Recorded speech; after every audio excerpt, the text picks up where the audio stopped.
Assalamu alaikum बच्चों डल पूर अमिक सवालात लिख आज करें सवाल नंबर 3 सवाल नंबर 3 खानगहन मज दिन आमद लफ्ज रलवित बनयु मानीदार जुमला डल यह इतन बनावन डल कुल आलमस मज नामावार यह मे इतन लिखित थोमुत तम पत हाव तुम कापी पे इथे कन लिखो डल जबरदस्त खतरस मज डल जबरदस्त खतरस मज इन जान मे यह लिखित थोमुत इथे कन बनयजो डल दो खत दो शुरकने लगान वो सा यह इतन मे लिखुत डल कुल आलमस मज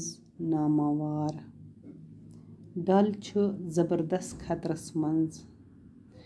डल दो खत दो शुरकने लगान यह लिखो इथे कन पन्न कापियन पे वो सवाल नंबर 4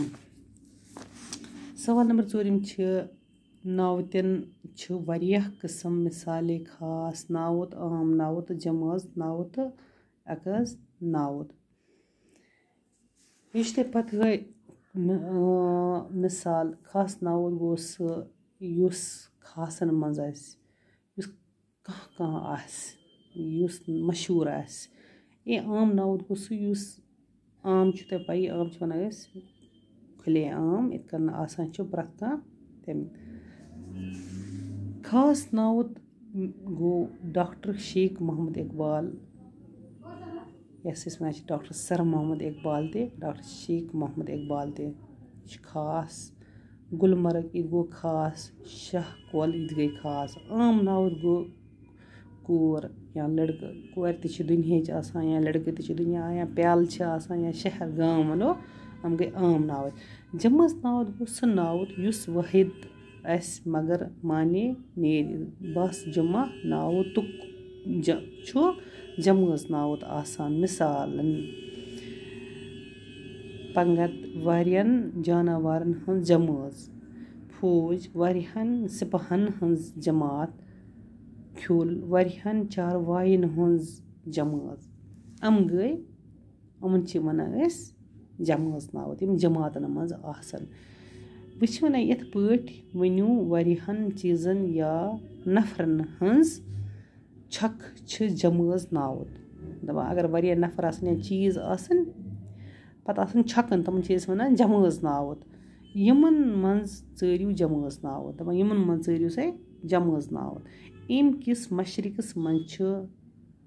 बालन हंज तंग गो तंग या जे मे यह डैश थोमुत इथे कन कोर्मुत अंडरलाइन इथे कन लिखो तुह दोयम वनान पुलिस ओस चूरन लायान पुलिस क्या गो पुलिस ओस चूरन लायान पुलिस गई जमज या तंग इत गो जमज इथे कन जब बालस खसान जब ओस कंस नाव यह सा बालस खसान पत सब लजमज सब गई वारिया जमज आसान जमज मज मतलब सब मतलब खानद्रों मज सब दिवान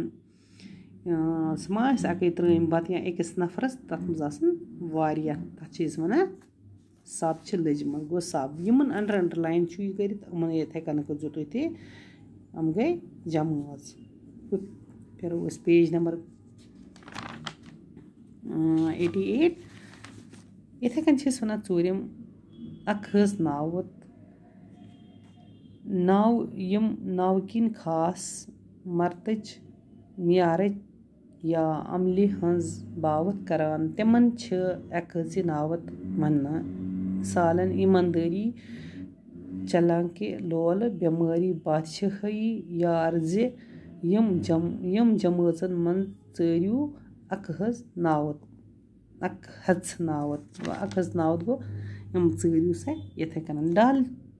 मर मुंद सर गो अमुक मतलब गो डल मर मोंद गो यह मर मोंद इथे कन वन डल हज शूब गो शूब अमन वन अखज नाव नावत सन बाग लूब वन सन बाग लूब वन गो लूबन कोर अंडरलाइन यार गन चटन यार गन चटन कह गो चटन गो यह आव अंडरलाइन कर इथे कन बनो तुम ते वे सवाल नंबर 5 कर डल कित कन हेको बचत 10 जुमलन मज लिखो अमुक जवाब या सनिस रियासतस मज वारियाह सर मास्टर जीस निश करू तिमन हंद नाव मालूम तो लिखो कापी पे तथो बचो नम 2 सवाल करो इंशाल्लाह पगह तो वकीन स्कोर आए सवाल नंबर 4 तक इथे कन लिखो तुम पे नोट बुकन पे तो बिहो रबस सवाल इंशाल्लाह करो पगह।